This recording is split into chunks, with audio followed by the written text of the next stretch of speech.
And now, we've come to the portion of our show where we have to ask, what just happened? We can't believe it either, but let's take a look back at the insanity that was this week and look ahead to what will make us facepalm next week. This is What Just Happened on the Dean Obeidallah Show. Take it away, Dean. And welcome back to the Dean Obeidallah Show, Friday, February 14th. It's Valentine's Day, and my 3 Valentines are here. I'm so excited to have them all here. We have a great show. We look back at the week.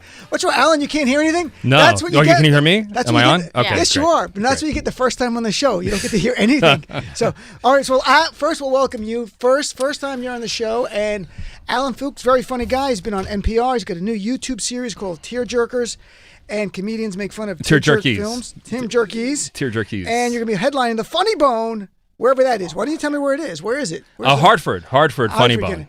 So they're trying to fix his ear thing. Now it's working? Great. Thank you. Yeah. All right, Allan. It's good. We're never booking you again. That was a horrible beginning of the show. Returning champions here. Natalie Cuomo, very funny comic. She performs all over New York City. I've been in shows with her. No relation to Governor Cuomo. And has a new show every month at the Pit here in New York. The 22nd? The 28th. 28th? Can you move it to the 22nd so I could be right? No. Just for you. All right, thank you. So 28th, and my good friend Scott Blakeman is back here. You've seen him on countless TV shows, White House Correspondents' Dinner, where he does for MSNBC a bunch of years, and he's got a show February 21st with John Fugelsang and Leanne Lord, both friends of mine. February 21st. That's next Friday. So John won't be here next Friday again. Apparently, wow, that's your giving notice. Theater. John, you just booked. So no, he's not here tonight. He's with Lewis Black tonight doing a gig. So, all right, guys, it's great to see you guys. How's your week been? Before we do what just happened this week, Allan? The week's been all right. I mean, it's stressful as hell. Tell me why is it stressful? Talk to me. I mean, look. You have all the screens on over here. You have MSNBC, CNN, and Fox. Right. How can you, if you're watching any of these programs, how can you not be stressed out of your head? Here's the worst part. During my show, I only watch Fox News. I'm upset. I'm like a moth to the flame. No, I'm not kidding. Because I can't believe what is going on that show, especially when Tucker Klansman begins. He's on right now. Yeah. And no more bow tie. No, he just gone. He has some nights with a hood, but no hood tonight. Natalie, how was your week? Was it okay? My week was awesome. Thank you. Awesome? Yeah. That's great. Yeah. That's not often you get awesome. I know. I'm not in lucky. the time of Trump, because you don't follow politics that closely. That's why it's No, awesome. I don't. That's right. You're living a different life. You know what? Look how Ignorance her is skin's bliss. glowing. Look at that. There's not like any. She's not wearing like the weight of the world on her. No, we're dying. It's a better way to inside. live, I think. I've told you before. I'm 24. Look what he's done. Trump's killing me. I'm so. Well, that's what I'm doing too. Instead of following, I'm following Natalie. So now I share that. No, it is kind of draining, but I'm happy to have a Valentine's date, because otherwise I would have been sitting at home. So this is very nice. Well, we're all everyone's Valentine's, and I'm everyone's Muslim MBFF. I call myself the Muslim best friend forever. Valentine's Day. So let's talk about. We're going to get into some of the news of the week, but I wanted to start with just a topic, and that's a topic of socialism, because Bernie is a democratic socialist, not a socialist. But I want to read for people from Encyclopedia Britannica, because I still have it at my mom's house. I visited her today. It's her Valentine. Today I went to see my mom. She's Sicilian. I'm not even kidding. I put it on Instagram, all real. I got her a nice bouquet of roses, and she actually said, "Now I'm glad I didn't kill you when you were a kid." That's what my mom said, which is Sicilian for "I love you." That was very nice. And that's not a joke. She literally said that today. That's the mom. I know Dean's mom. I could hear her saying that. But that was her sense of humor. Yeah. But that's like a Sicilian's joke. Like we'd watch The Godfather, and she goes, "Your grandfather knew that guy." I'm like, "It's a movie," and she goes, "He knew the guy it's based on." So this is my mom. So it'll take more than flowers from my family to say that. Really? Yeah, and they're serious. They're not even joking. They're very. What's your background? Russian Ukrainian. Oh my gosh. Yeah.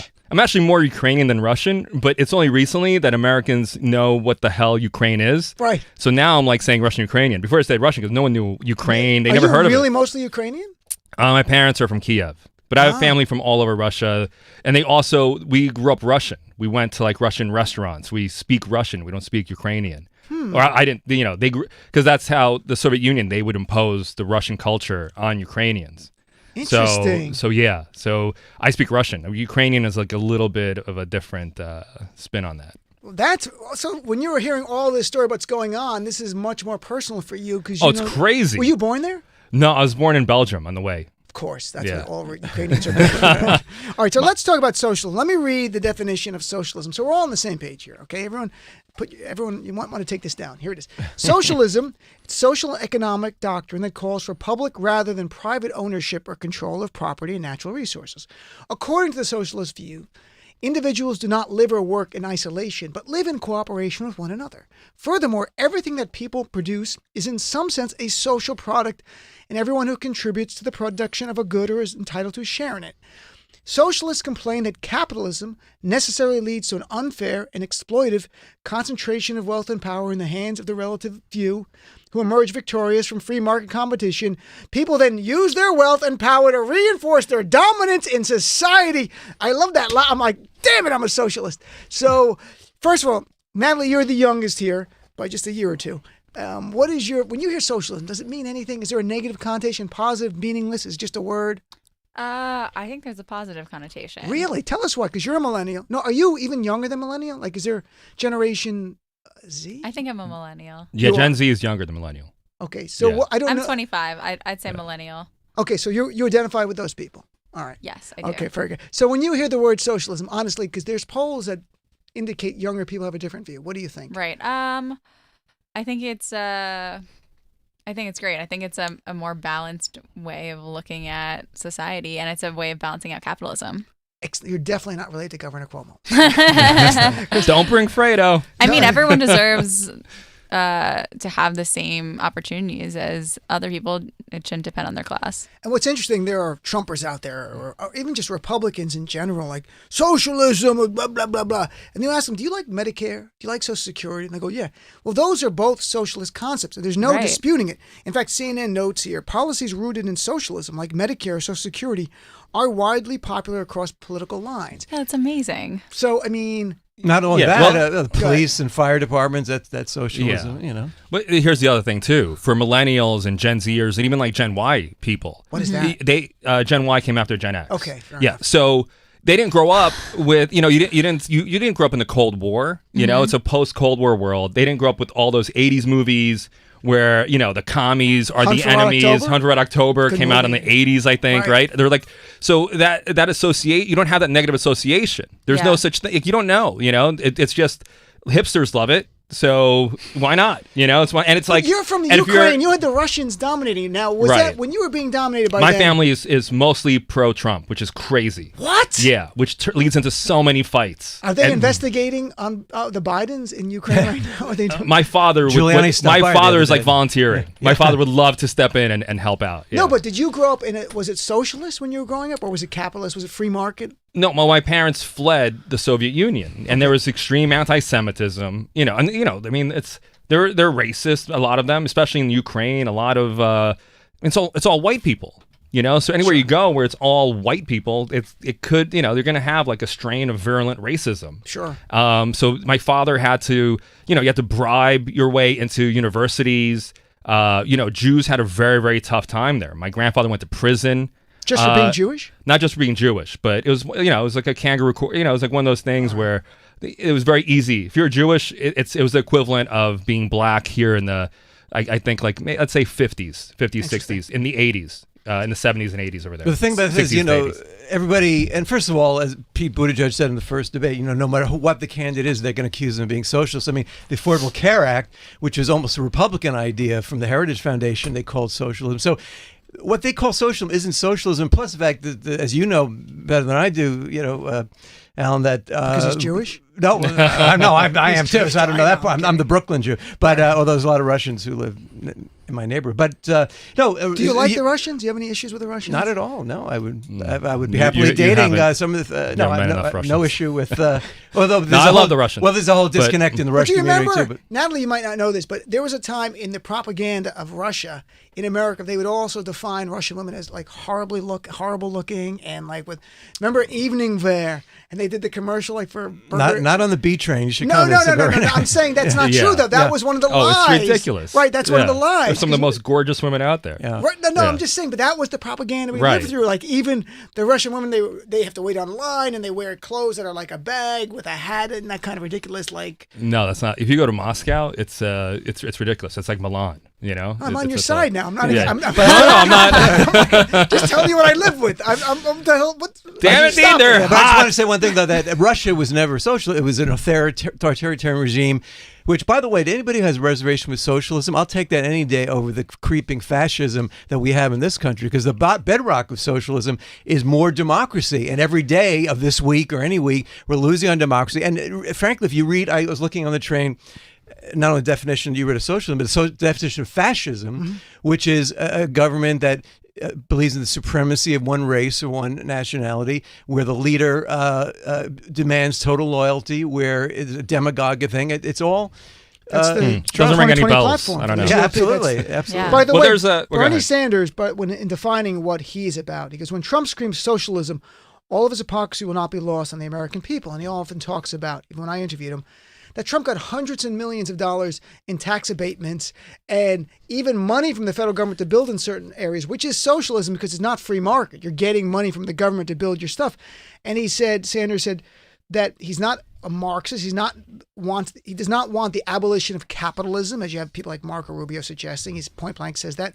He says, I don't believe government should own the means of production, but I do believe that the middle class and working families who produce the wealth of America deserve a fair deal. Scott, you do a Bernie impression. Can you do anything with it?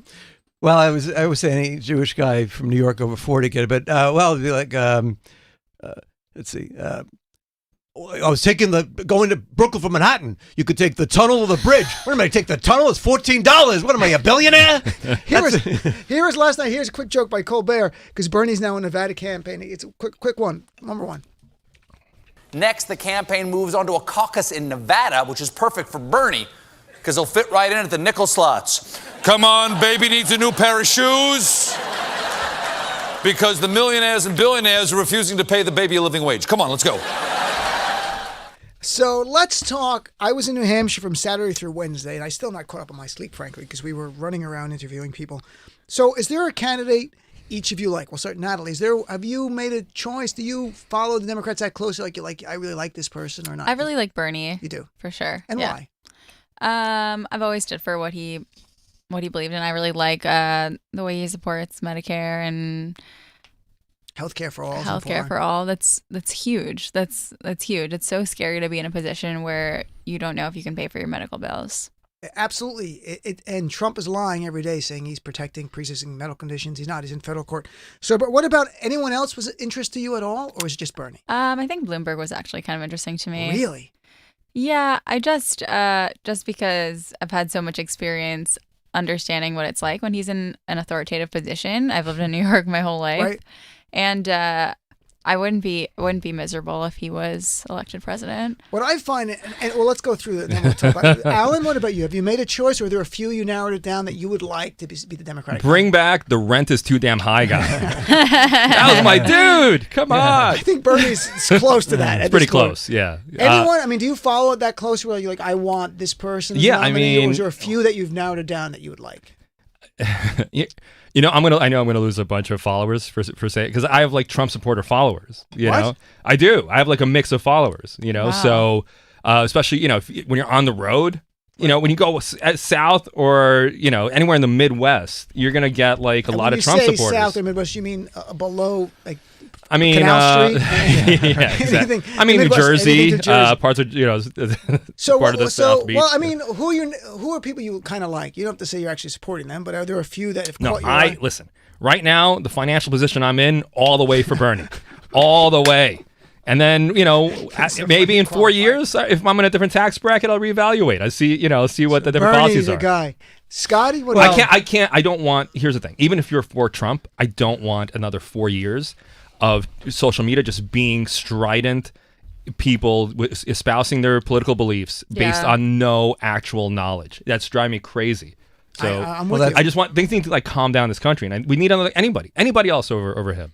Yeah, I don't think the social media is ever going to calm down, but I think any Democrat would be obviously great. I'm Bernie in my heart. I think would be the best. But listen to what Natalie said, because a lot of Bernie people, Bloomberg would be the furthest. So hopefully, because the biggest thing in 2016 was that you had a lot of people on the far left and others who sat out the election because ignorantly they equated Hillary Clinton and Donald Trump. Right. That's not going to happen this year. And even the most dyed-in-the-wool Bernie people like myself, obviously, no one's going to sit this out, because Donald Trump is not just a bad president, a bad Republican. He is destroying our democracy every day. And if you don't step up now and get rid of him, then you're complicit in the end of our democracy. He truly is destroying our democracy. That's a perfect way of putting it. It's terrible. It's awful. It's terrifying, honestly.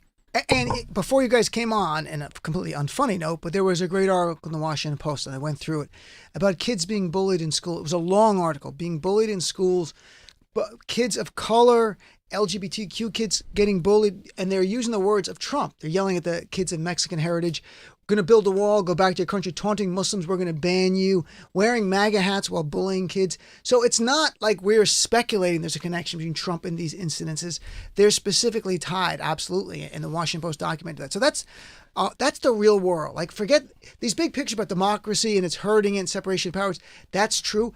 But there are kids around the country being bullied because of their heritage, because of Donald Trump's emboldened these kids to do this. I hope the same pattern stays true when Bernie wins. Where you have kids bullying other kids for having rich parents, for not sharing their lunch, Look, it's the 1%. Look at that kid over there. And they do the accent too as well. Like, yeah. Now here, I want to play. Sorry, go ahead. No, I completely agree with you. I think the big picture thing that's scary is that it seems like we're in a position where someone is untouchable, where they can break the law and do so many things, and we're seeing that the law isn't above all else. And that's what's so scary for me.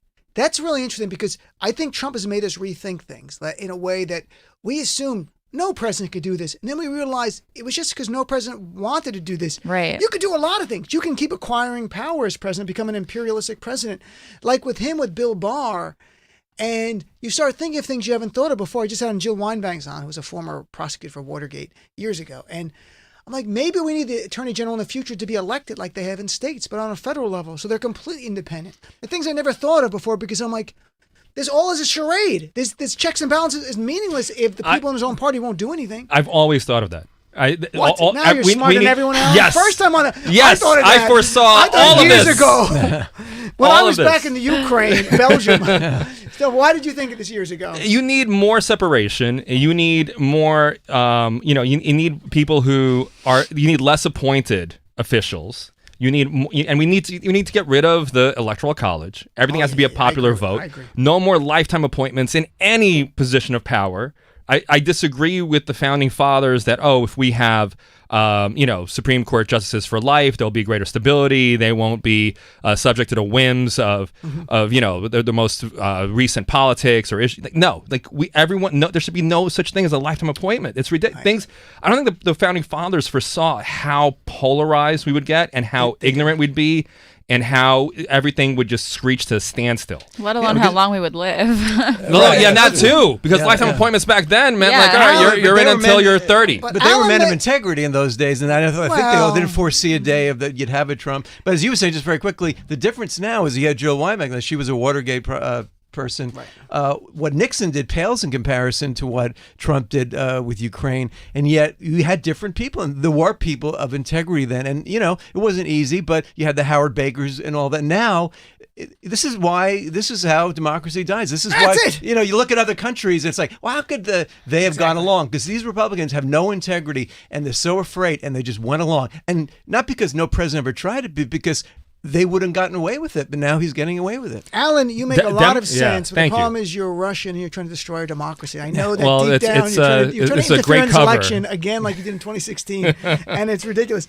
But before we go to a break, I want to play, I interviewed Bernie Sanders, and I'll play one little clip just because I'm bragging.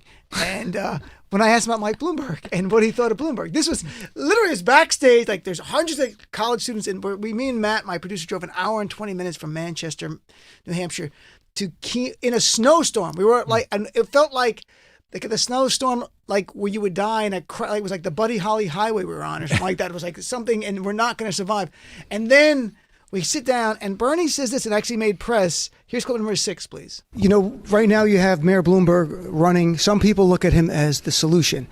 Is he part of the solution or is he part of the problem when you talk about big money in politics? Well, I think you're exactly right. He's part of the problem.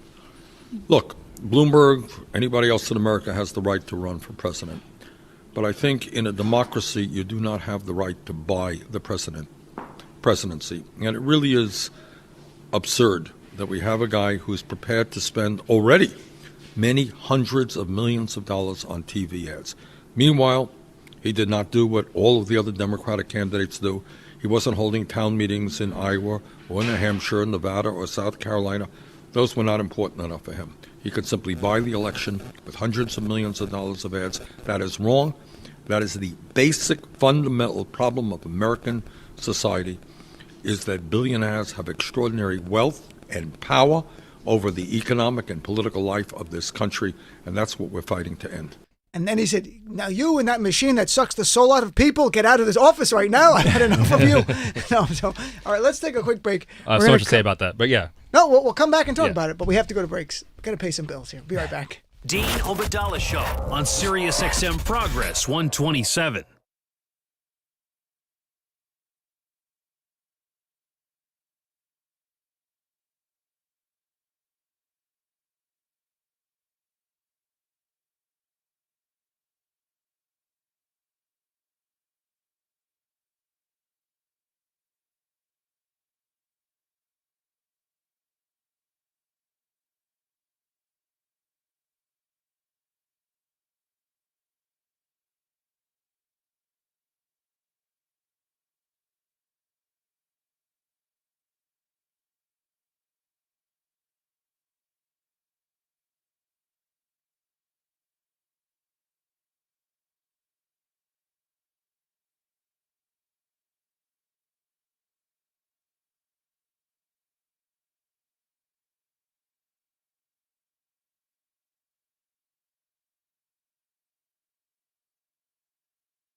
You're listening to What Just Happened with everyone's favorite host, Dean Obadala. We won't break it here. And welcome back, Dean Obadala Show. Breaking news. Now we're here with comedian Natalie Cuomo, Scott Blakeman, and Allan Fuks right here. So, Allan, you wanted to respond to something that Bernie Sanders said to me, Dean Obadala. Explain Yes. it. Okay. So first of all, I understand Bernie's point of view on this. When has the election not been about money?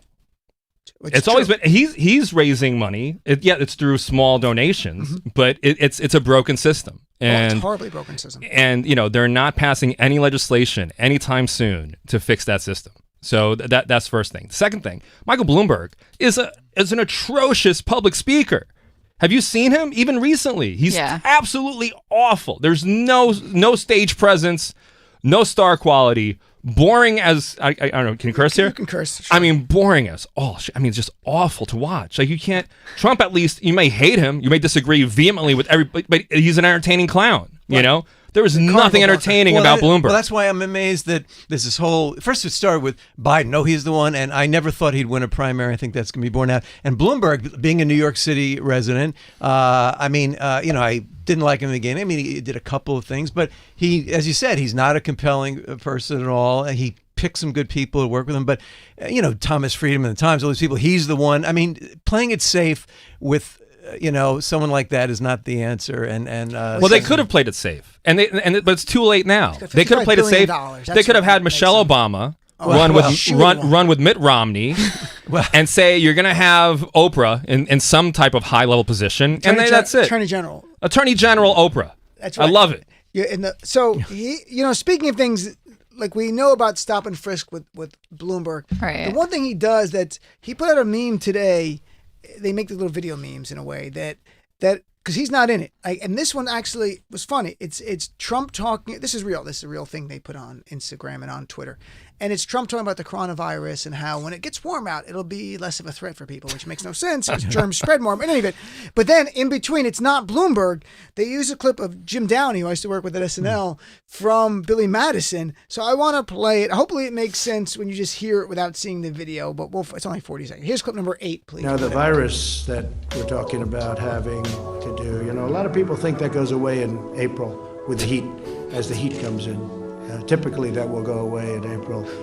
What you just said is one of the most insanely idiotic things I have ever heard. We're in great shape, though. At no point in your rambling, incoherent response were you even close to anything that could be considered a rational thought. We have 12 cases, 11 cases, and many of them are in good shape now. Everyone in this room is now dumber for having listened to it. I award you no points, and may God have mercy on your soul. Now, all right, stop. Now, if you ever saw Billy Madison, it's really funnier because it's an Adam Sandler movie.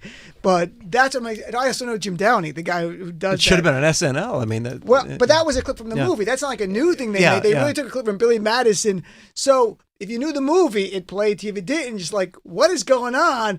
And you hear the words, and it's funny to me. Well, that could be the one good thing about Bloomberg doing He's got that. If good he money. spent $100 million, he's knocking Trump in every ad. So even if it's not going to be him, at least. But I wish the money would be spread around to the Senate and the House and all that too, which maybe he'll do. He may still win the nomination.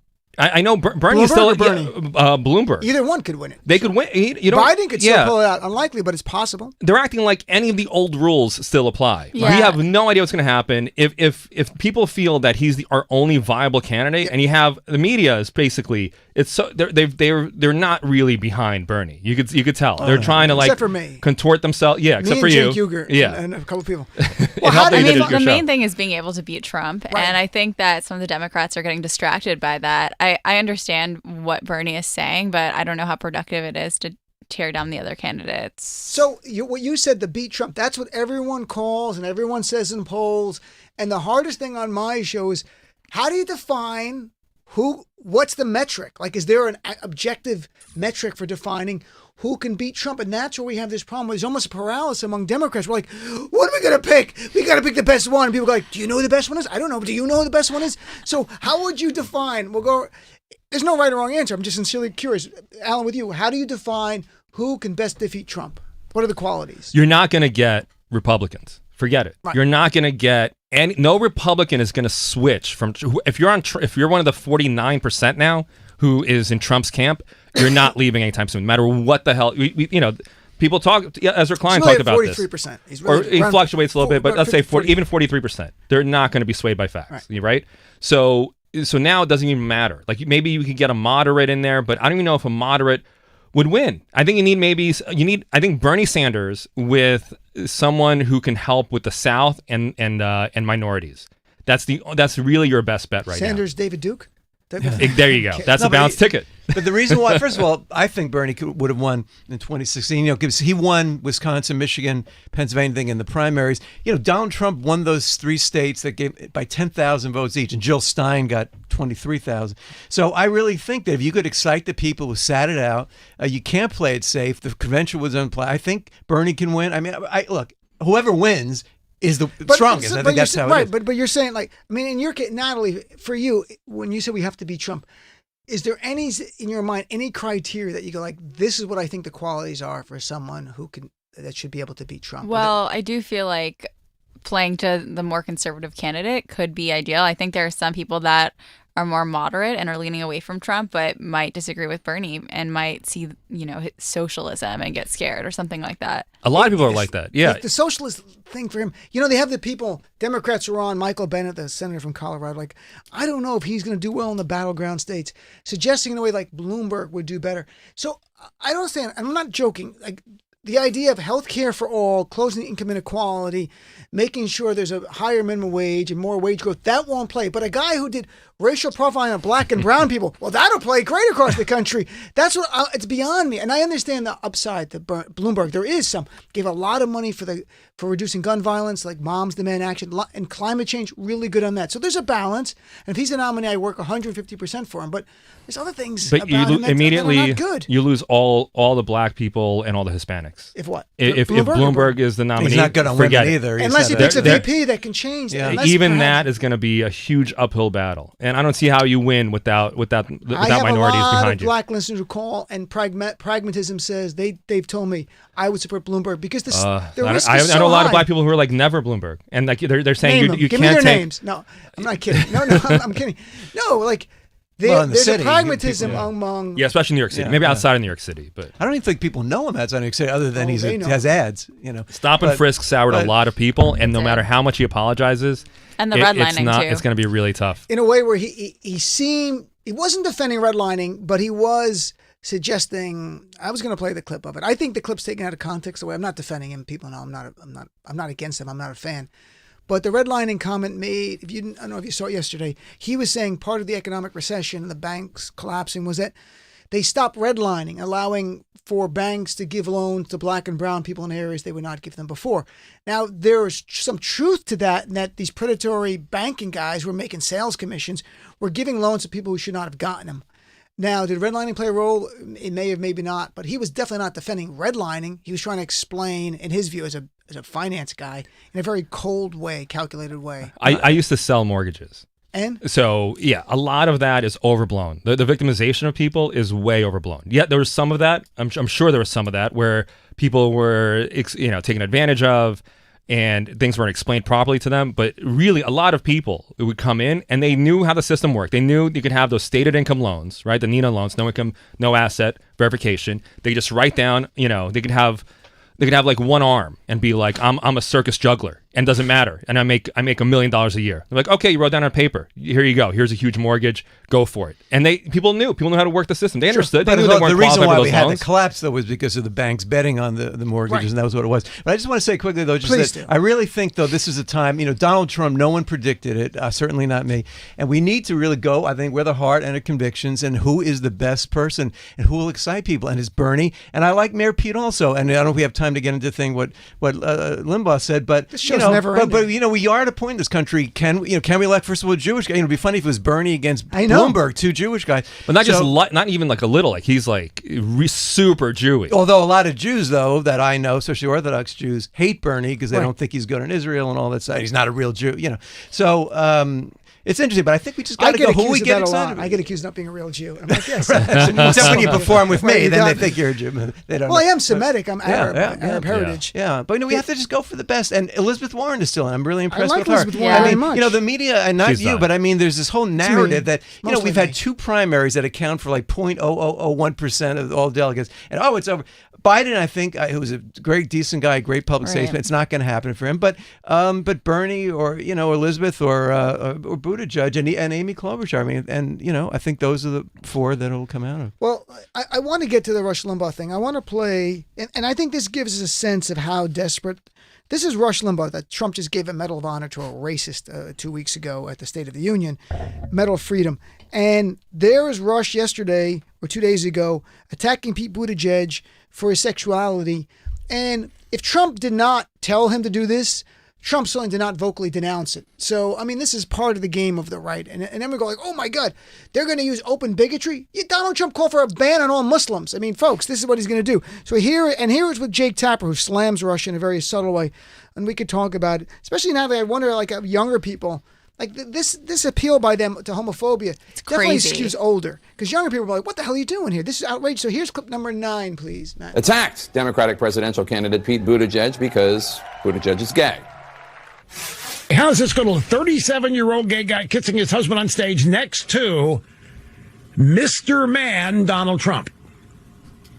What's going to happen there? There may be some Democrats who think that's exactly what we need to do, Rush. Get a gay guy kissing his husband on stage, you ram it down Trump's throat, and beat him in a general election. Really? Having fun envisioning that. Buttigieg has not responded yet. Former Vice President Joe Biden defended Buttigieg, saying Buttigieg, who served in the Navy in Afghanistan, has honor and courage. We should point out Buttigieg is married to one man. I don't even know what number spouse Limbaugh's up to. And by the way, you know what's interesting? These subtle homoerotic stuff and all these right-wing people, when they're slamming gay people, he goes, and you think that's exactly what we need. Rush Limbaugh saying that get a gay guy kissing his husband on stage to ram it down Trump's throat and beat him in the election. He goes, really? Having fun envisioning that. I'm like, okay, so there's something going on underneath right there. I'm like, all right. I got to throw really quick. I would venture that if you took a poll, most Americans would rather watch Pete Buttigieg kiss his husband than Rush Limbaugh kiss anybody. Agreed. Right? I mean, Rush Limbaugh went to didn't he go to Brazil? And pack like a suitcase full of Viagra. What? Yeah, he went to South America with a suitcase full of Viagra. Of course he did that. And he had a whole and hooker vacation was never plan. the same after that. Yeah, that's far grosser than any image you're trying to paint with Pete Buttigieg doing a little peck on stage. But I do want to throw in one thing just for a little balance here. No, not balance in the sense that look, it was an outrage that Limbaugh won the Presidential Freedom. He's a racist, misogynist. He's demonized minorities, Muslims his entire career. But I did take the liberty because I try to be as prepared as I can. I have a Facebook friend who put a link from thefederalist.com, and I read more of his remarks. And I will say, in this case, he went on to say, America is woke and all that. I guess, look, what you heard there sounded bad, but I think in this case, I don't think it was homophobic. I think he took glee in that. So this is what the Democrats have: a guy who kisses his husband on the debate stage. How is this going to play? Because I read the rest of it. Mr. Man. Yeah, he's suggesting that if how you're is that gay, not homophobia? Well, I don't think he was attacking Buttigieg for being gay. I think he was saying he went on to say, look, I'm not how will America, how will this play in America? Get a gay and guy the truth kissing is, his husband? 62% of Americans support same-sex marriage. Only 51% of African Americans do. So, look, I'm only saying, just to read ahead, that I think in this case, it's certainly in bad taste. He has been.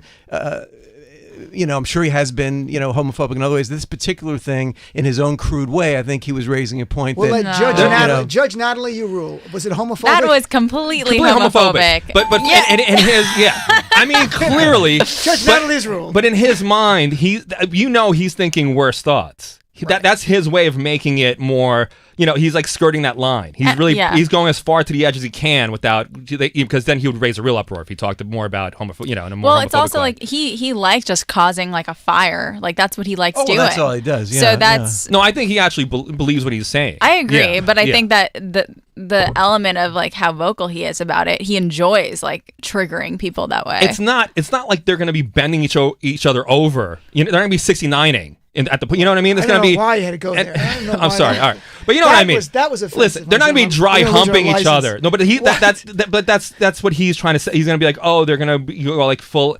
Because here's the thing that sucks. If you're Pete Buttigieg, it's the same thing that Obama had to do, where Obama had to think of those Southern conservative voters. I have to constantly be, and Hillary Clinton too. I have to constantly dial back and be really aware of how I'm presenting myself. I can't be too angry. Hillary can't be too shrill. It's constantly in your head, and he can't be. I'm sure it's in his head. He's making that calculation. I can't be too gay. And I think that again. I'm sure that Limbaugh has been anti-gay. I think in this case, he was just pointing out what you said. He's saying such crude things about and. But homophobic. I'm saying it's a horrible state of the. It's a horrible state of our current climate right now. They have to make those. And I think another thing is that the thing that makes it homophobia for me is that he clarified that it was a man, and then he clarified you putting a dick down someone's throat. It's not like he said that his public display of affection to his partner. It's a crude way of putting it. When it's nothing about policy, right? If it was about policy, it's different. When it's just about there's gay men, just think about this 37-year-old gay guy kissing his husband on stage next to Mr. Man, Donald Trump. So Mr. Man, which is I guess the little nickname he gives Trump, but it was the idea that Trump is manly and a gay man can't be manly. And that's another level to what's going on here for the right wing. Can I just read this very quickly so I don't look like total horrible idiot? He said, and they've got to be looking at that, the kiss, and they've got to be saying that despite all the great progress, despite all the great wokeness, and despite all the great ground that's been covered, America's still not ready to elect a gay guy kissing his husband on the debate stage. President, he added, they have to be saying this, don't they? So, again, I'm not ready for a white supremacist president, but we have that. So, I mean, we were not ready for a black president until Obama won. Do you think America's ready for a gay president? I mean, sincerely. I hope so. Natalie? But there's that woman in the primary in Iowa who voted for Buttigieg or found he was gay and took her vote back. So, we're not there yet, but I hope we're ready. Natalie, for that. what do you or think about about a Jewish your president? We don't know generation? that either. For your generation, when you hear like anti-gay stuff, how do you think this plays? Terrible. I feel like my generation is a lot more progressive, and especially my own life experience. I spent my entire life in New York, so I have been very far from homophobia as compared to a lot of other people in this country. And I think the fact that you grew up in the younger generation, it's not just because you're progressive, because you're woke. You've grown up with a much more diverse America. Totally. Than older generation, which grew up in a country that was much whiter, much straighter. At least people were closeted. Now people are out and they're open and they live the life they're supposed to live. I think we're welcoming those stories much more often too. And that's a good point. Allan, things are going to ready get for so. gay? Well, how ugly is this campaign going to get? I was going to ask next. Yeah. So go ahead. I mean, look at all the candidates that he's running against, right? He's going to totally race bait. He's going to use propaganda that exploits all the divisions. So he's going to play to that. He's going to play to the racists. He's going to play to the homophobes. If it's Pete Buttigieg, you could already imagine what he's going to put out. You could already. Well, let me ask you on both, homophobia. Allan and Scott. You're both Jewish. If either Bloomberg, I'm Jewish. Are you as well? My mom is Jewish. Then you are you Jewish. that, right. So all three people here are Jewish, but you're masquerading with the Italian names. So all three were you? Oh, we asked you this last time. You're not really practicing, or you are practicing, or doesn't really matter. It's not a test. No, nothing. All right, whatever. So now you're Jewish for this. So if Bloomberg or Bernie get the nomination, how much anti-Semitism do you think we'll see spewed from some, not all, but some of this base? Because white supremacists are really inherently they chant that Jews will not replace us. Yeah. How do you think it could get ugly? I'm not joking. Like The Jews will ugliest literally you've be ever- replacing the their ug- guy. Right. No, but the ugliest you've ever seen in terms of open anti-Semitism, if one of those two get the nomination. And who do you think it might be worse for? Bloomberg, who owns a media empire as well. It's like every stereotype the white supremacists have about the Jewish power, versus Bernie, who's like a poor guy. Now he's a millionaire, but that's good as books. But what do you think? Are you worried? I mean, it's already been there, and it's come out in the last 4 years more than ever. Look, they were brutal to Hillary for being a woman, or just, I mean, whoever it was, it's going to be brutal. But yes, his supporter, the worst of his supporters, the white supremacists, is embrace anti-Semitism. So it'll certainly play out. And if it's Buttigieg, certainly the horrible homophobia and anti-gay attitudes will come out. But that's not a reason to shy away from having these people, because we're right, and we need to just fight back. That's the thing. Put the candidate out there and fight back. And all those people can handle themselves. I mean, Trump is an idiot. He's not a smart person. His stupid supporters, I'm not saying they're all stupid, but those who espouse these stupid beliefs are not smart people. Good catch. Nice. Yeah, so we could beat them. So let's get the best person. Natalie, not worry do you about think Trump supporters, like Scott was just using a blanket statement to call them all dumb? And No. I know, I'm kidding. But do you think it's excusing their behavior? Because I always say, it's worse than them being. If they were dumb, it's different. They know what they like. The white supremacist dog whistles. They love that. They're stuff. twisted. Not That's all how I of would them. put It's it. worse. Not a lot of them are business owners, and they just care about And they're their okay bit. but they're okay with. They may be looking the other way, or people are working so hard they're not paying attention to it. So if you're just talking to your friends, or going to church, or just watching Fox News because Fox News is fun to watch, that's all that's in your head. You're just seeing this guy, he's entertaining. You're not going on factcheck.org, PolitiFact. You're just watching him deliver a speech. You're like, oh, he's funny. He and then you just buy into what he's saying. Doesn't necessarily mean you're dumb. It's just you're in that bubble, or you just think like, you know what? I'm too busy. I'm not even following. Like, who's reading? Who really was on top of the Mueller investigation and the and the impeachment trials? I was. Right. But if you're, This is my job. This is your job, and that's how I many. would anyway. Yeah. I would talk to people in the elevator for 3 hours a day. But if we went out, but if we went outside of Times Square, started interviewing people, right and left, you would find most people are just incredibly ignorant, no matter what spectrum. But I would feel so smart. I would feel real. You would feel better. Like I'm a genius. I would feel finally. All right, let's take a break. We're going to come back and play our game. Guess who said it? And then we have to talk about the issue of the week. On an airplane, should you recline? Because that went viral. and I fly a lot. And so it's such an issue I think about. So I was like, when I saw the video, I'm like, that was horrible, the guy punching it. And I'm not defending the punching, but we'll get into it when we come back after this. The Dean Ovidala Show. My slogan for Trump in 2020, Trump for prison 2020. Sirius XM Progress.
Didn't catch it all? Missed an interview? Have no fear. The Dean Obadala Show goes with you.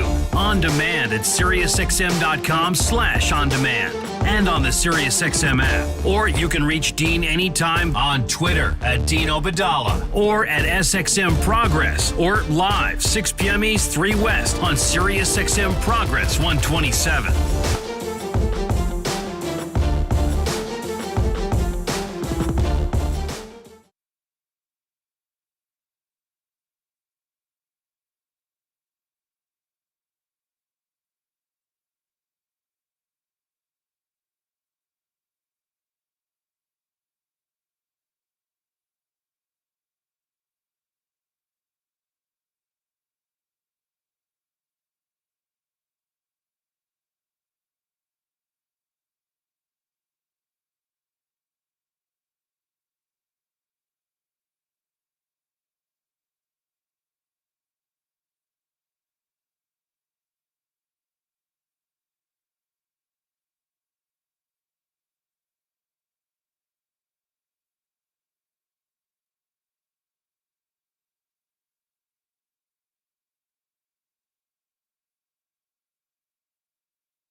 Your entire week's exhausting news broken down in one hilarious hour. What Just Happened is now live with Dean Obadala. And welcome back, Dean Obadala Show. What just happened? Valentine's Day special edition with Natalie Cuomo, Scott Blakeman, Allan Fuks. So let's do our game right here, my friends. Ready, Matt? Hit it! Now, it's time for America's newest game show sensation. Guess who's Natalie?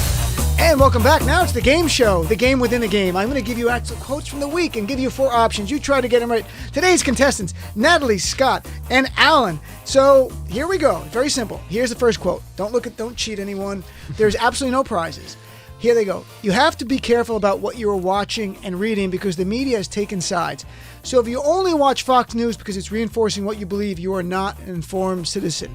Who said that? A, everybody. No, it's Bernie Sanders, General John Kelly, Barack Obama, or John Bolton. John Kelly. I'll say John Kelly. John Kelly. All right, that was easy. Ding, ding. We're going to Natalie first this time. This next one. Here we go. This one actually has a curse word in it, so if you have children around, I'm going to curse because I'm reading the thing. That's exactly who the fuck I am. I'm a political hack. I'm not an ideologue. I'm not a purist. He thinks it's a pejorative. I kind of like it. At least I'm not a communist. Who said that? Rush Limbaugh, James Carville, Lindsey Graham, or Joe Biden? Natalie Cuomo. Rush? Okay, what are you going to guess? Rush, James Carville, Lindsey Graham, or Joe Biden? I guess Lindsey Graham. James Carville. He gets it right. I almost said that. The Lindsey Graham flips out. I almost said that too. You should have said James Carville. Yeah. I would have gone to the wink. Your face when I said it wrong, I was. He's been back in the I'm news. not good at poker. I was like, oh God, that's like, horrible. Okay. I'm like, wow. I'm not very sad. Okay, here we go. Who wrote this via Twitter? We know many of the same people in New York. Behind your back, they laugh at you and call you a carnival-barking clown. Oh. They know you inherited a fortune and squandered it with stupid deals and incompetence. Who said that? Natalie's uncle Andrew Cuomo, Chris Cuomo, Bill de Blasio, or Mike Bloomberg? Allan, I defer to you. Oh, that was Michael Bloomberg. Michael Bloomberg. Bloomberg, of course. All right. Natalie's just like, of course, you morons. I know. Here we go. I thought that was a righteous prosecution, and I was happy that he was convicted. Who said that? John Bolton, John Kelly, Bill Barr, or Mitt Romney about Roger Stone. I thought that was a righteous prosecution. It's also a line in Dazed and Confused, I think. John Bolton, John Kelly, Bill Barr, or Mitt Romney. Scott? Mitt Romney. It was the choice: John Kelly, Bolton, Mitt Romney, Barr, or Romney. Bolton. I'll go with Bolton. You should have went with Bill Barr. Bill Barr said that? Just 'cause it sounds like Romney would say that's righteous, right, though, because but he's just pushed back All right, against this Trump recently. one, okay, this one, if you get this wrong, you have to convert to Islam. This is how we do it. Here we go. We are going to reveal the whole thing. It's not just Biden, it's a bunch of Democrats. That's why they're so crazy on the subject of Ukraine. And they want to literally kill me. Trump Jr., Rush Limbaugh, Sean Hannity, or Rudy Giuliani. We're going to reveal the whole thing. It's not just Biden. It's a bunch of Democrats. That's why they're so crazy on the subject of the Ukraine. And that's why they want to literally kill me. I'll say Rudy. Tough one. I like how you're pondering it. She's like giving a lot of thought. She's like, Let me hear the options again, please. Trump Jr., Rush Limbaugh, Sean Hannity, or Rudy Giuliani. I'm going to have to go with Rudy. Rudy. All three, we got that right. You get to remain Jewish or fake Jewish. All right, we got like a minute and a half left. So this airplane thing, it happened on the plane. A woman was in the next to last row, and the guy was in the last row, and she reclined. Oh, we have 1 minute. We got the music. All right, then forget it. We can't do it. Oh, we have 2 minutes. We still don't have time because I want you guys to have a chance to plug who you want. By the way, coming up next, live show. Tell Me Everything with John Fuks. John's out, but our good friend Naira Hawk is hosting, so don't go anywhere. So, guys, plug your things. Let's start with you, Natalie. Where can people find out more about you and your shows? You can follow me on Instagram at Natalie Cuomo _ a lot of good stuff there. And you can come to my all-female comedy show at the Pit Underground February 28th at 10 p.m. And you're registered at Fortune? No, I'm kidding. Scott? You can find me on Twitter at Scott Blakeman, at Instagram at Scott Blakeman 5. And I'm going to be doing a show with John Fugelsang and Leanne Lord February 21st at the Hopewell Theater. And I also teach stand-up comedy classes like Jon Stewart took the class. But anyway, and just scottblakeman.com and wherever. Allan? Add me on Instagram, Allan Fuks, ALLANFUKS. You get all my show dates. I'll be in Hartford, Connecticut at the Funny Bone there on March 20th and 21st. Message me, hook you up with tickets. Come on down and have a great time. And of course, I'm Dino Bidala at Dino Bidala. Send me an email over the weekend. I'll be there, dean@deanaradio.com. And if you wake up tomorrow early, I'll be in with Ali Velshi at 8 a.m. And Sunday, C-SPAN, 9 a.m. to 10 a.m. for an hour. And people are going to call in. I have to answer their questions. So if you're up really early and you can find C-SPAN on your basic cable package, Sunday, and give me a call. I'll be there live. Thanks. Don't go anywhere. Coming up next, Tell Me Everything with John Fugelsang, Naira Hawk filling in. Be right. Have a great night. Be back tomorrow. The Kraken has been unleashed. No.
Testing 1 2 3 2 1 2 3.